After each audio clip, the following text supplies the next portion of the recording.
Bonjour Antoine. Bonjour Jérôme. Bienvenue dans l'œil de l'e-santé. Merci. Donc, comme tu le sais, l'œil de l'e-santé, l'objectif c'est de pouvoir mettre en avant les innovations du secteur de la santé et bien sûr de l'e-santé. Je crois que Paris Santé Campus, c'est son ADN aussi. C'est exactement ça.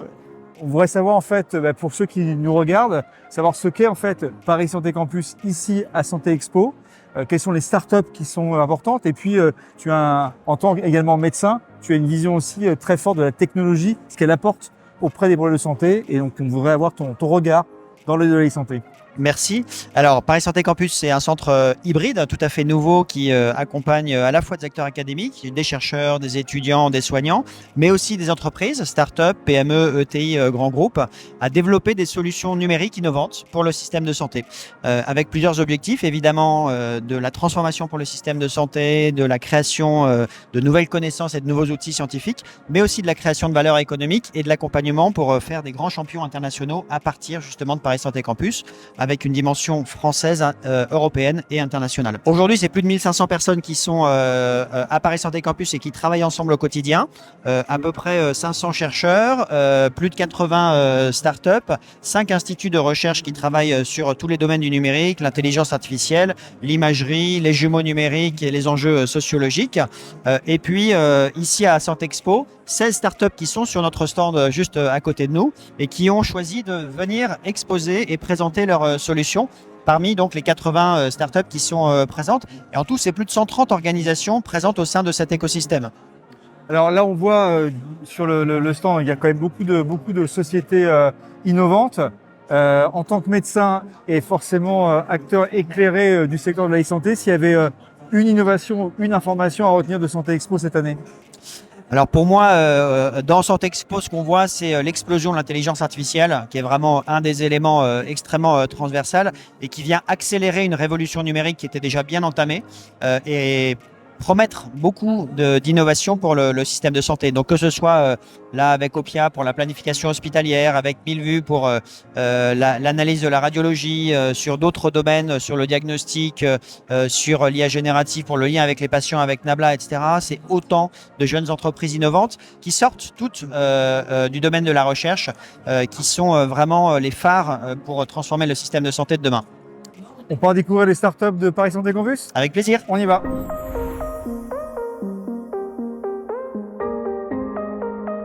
Présage, c'est un dispositif médical numérique qui a été créé il y a quelques années, qui vise à prédire la dégradation de santé des personnes âgées qui vivent à domicile, des personnes âgées qui sont dépendantes, et à prédire leur risque de santé et notamment leur risque d'hospitalisation dans les 14 jours.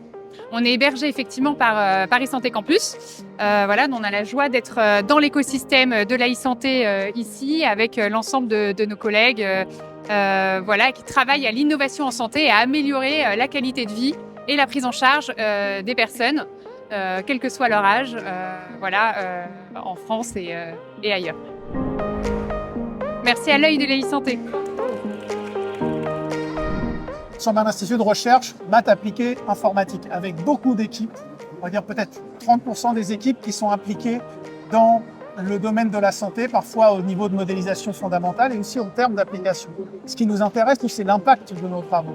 On a 3 cibles, les équipes de recherche, qui sont de l'ordre de 30% des 220 équipes, donc près de 70 équipes INRIA sont impliquées dans la santé aujourd'hui. Et on a aussi des projets de start-up en cours d'accompagnement, côté entrepreneuriat aussi. Donc on a des start-up qui vont être présentes aussi ici et certainement sur d'autres espaces et d'autres stands. Et puis à Vivatech. Et à Vivatech, où on sera aussi présent et où on aura aussi un stand.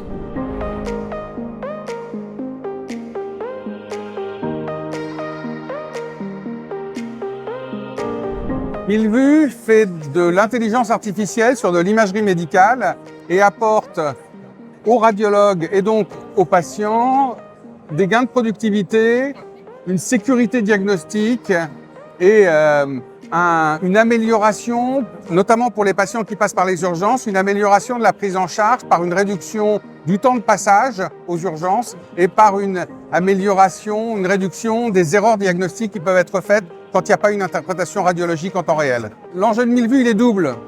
L'internationalisation, on vient d'avoir des certifications internationales qui vont nous permettre d'accélérer notre développement à l'international et le développement de l'IA générative. On présente ici la construction d'un compte-rendu automatisé à partir des résultats de l'IA.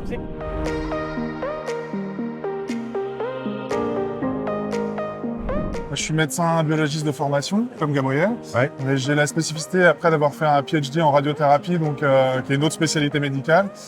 Donc j'ai passé 4 ans à l'Institut Gustave Roussy pour faire de la recherche clinique. Et l'idée en fait de Biocortex, c'était de rejoindre un peu ces deux mondes, celui de la biologie médicale. Notre boulot, c'est d'abord de digitaliser le parcours patient à travers le labo d'analyse, et après de créer un pont digital avec les besoins de la recherche clinique, qui a besoin de recruter des patients, d'avoir des données structurées, ce genre d'éléments. Et donc, on a créé une plateforme qui permet de joindre les deux mondes. Voilà. On va relier les points. On va relier les points. Et Gabriel est médecin biologiste aussi. Je te laisse te présenter. Ouais, moi je suis médecin biologiste aussi, et puis parcours plus on va dire côté laboratoire de biologie médicale privée et puis relations institutionnelles. Donc complémentaire de ce qu'a fait Adrien. Et pourquoi le Paris Santé Campus? Parce qu'à un moment donné, on a décidé de sortir de la cave après quelques années entre nous, et on avait besoin de rencontrer des gens qui avaient des compétences qu'on n'avait pas, qui avaient un œil critique, à la fois pour nous confirmer que ce qu'on avait fait c'était bien, en même temps pour nous dire que c'était pas bien non plus, et puis pour nous aider à grandir au-delà des frontières de la France.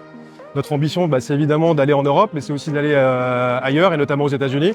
Et on sentait qu'on avait besoin d'être accompagné à ce moment-là, et on s'est dit que le Paris Santé Campus, ça cochait beaucoup de cases. En fait, tout est possible. Je pense que tout médecin qu'on est, pharmacien, infirmière ou autre, on peut réussir à monter n'importe quel projet numérique, et on apprend l'entrepreneuriat au fur et à mesure. Simplement, il faut s'enlever quelques biais de la tête en se disant que c'est pas parce que on a l'impression qu'une idée va être brillante dans son petit d'écosystème de cliniques privées ou d'hôpital ou de labos, etc., que ça peut marcher vraiment à grande échelle. Donc, il faut voir un petit peu plus loin. C'est ce qu'on a essayé de faire, nous, avec Biocortex, de ne pas regarder que la biologie médicale, mais de regarder les besoins au niveau mondial, de la data, de la structuration, d'univers différents comme la recherche clinique. Il faut pouvoir s'ouvrir à d'autres spécialités du monde médical, et dans ce cas, tout est possible. En vrai. Merci à l'œil de l'IA Santé. Merci à l'œil Santé. L'œil de l'IA Santé poursuit sa vie ici à Santé Expo sur les structures d'accompagnement des startups de la health tech avec la French Care. Alors Antoine, on te retrouve ici sur l'espace donc de la French Care avec les acteurs de la French Care. Est-ce que tu peux nous expliquer cette dynamique qui a été lancée, je crois maintenant il y a un peu plus d'1 an et demi? Oui, alors la French Care, c'est cette volonté de créer une communauté d'innovation dans la santé. L'idée d'arriver à décloisonner, ouvrir plus de collaboration, de synergie entre tous les acteurs de la santé. On a vu à travers différents moments, notamment dans les urgences épidémiques, que quand tout le monde s'aligne, on crée beaucoup de valeur et beaucoup d'engagement dans le système de santé. Et donc, c'est cette volonté de pérenniser justement une façon de mieux travailler tous ensemble. C'est quelque chose sur lequel nous nous sommes retrouvés avec BPI France et Nicolas Dufour, dans la même logique de ce qu'on a vu avec la French Tech, la French TAV, et de créer vraiment l'équipe de France de la santé. L'idée, c'est vraiment d'avoir une grande communauté qui rassemble évidemment des startups, mais aussi des soignants, mais aussi des institutions, des gens qui vont faire de la recherche, de la formation, des étudiants, et de se dire que tous ensemble, on doit répondre aux enjeux de notre système de santé et accompagner cette transformation qui est attendue par tous et en premier par la population.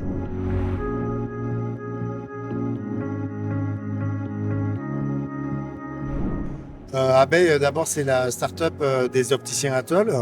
Et le but est de développer des lunettes intelligentes. En 2017, suite à une découverte scientifique des chercheurs de l'Université de Rennes sur les origines anatomiques de la dyslexie, Abeille a donc développé cette lunette qui améliore la lecture des personnes dyslexiques. Elle est commercialisée depuis 2020. Et du coup, c'est une fierté d'avoir réussi à trouver cette invention qui est unique au monde et qui est surtout universelle puisqu'elle fonctionne dans toutes les langues du monde entier. C'est important parce qu'en tant que start-up, on a besoin de soutien, on a besoin de réseautage, on a besoin de se faire connaître, de visibilité. Donc, on a des organismes comme la French Care qui nous accompagnent, qui nous aident. Et aujourd'hui, ça nous permet de rencontrer autant des professionnels de santé que des personnes dyslexiques qui découvrent notre technologie et qui trouvent ça génial parce que vraiment, on a des résultats super depuis plus de 3 ans. Et c'est important de travailler sur notre visibilité pour nous faire connaître du plus grand nombre. Merci à l'œil de la e-santé. Je travaille à la direction de l'innovation sur le secteur de la santé et on est opérateur de l'État, notamment pour déployer France 2030. Donc l'année dernière, on a financé 720 millions d'euros sur le secteur de la santé pour financer des projets d'innovation, que ce soit sur la biotech, la medtech, de la e-santé, les différentes stratégies d'accélération qui ont été mises en place par l'État. Et puis on finance de l'amont, très early stage, création d'entreprises e-lab, développement de projets, mais aussi l'industrialisation. Et aussi, on met en place avec la stratégie d'accélération santé numérique tout ce qui est évaluation médico-économique pour accompagner ces projets jusque sur le marché. D'ailleurs, on a signé hier un partenariat avec le RESA pour accompagner, une fois qu'on finance l'évaluation médico-éco, comment ils peuvent vendre, comment ils peuvent avoir accès à la commande publique avec le RESA et vendre aux hôpitaux. Donc 720 millions l'année dernière, ça nous permet de voir un petit peu tout. Peut-être un clin d'œil sur L'œil de la santé. sur ce qu'on a fait il y a 9 ans. Je me souviens dans l'amphi en bas de BPI France. Je pense que c'est hyper important d'être au courant de ce qui se passe sur les secteurs de la santé numérique. Ça bouge tellement vite.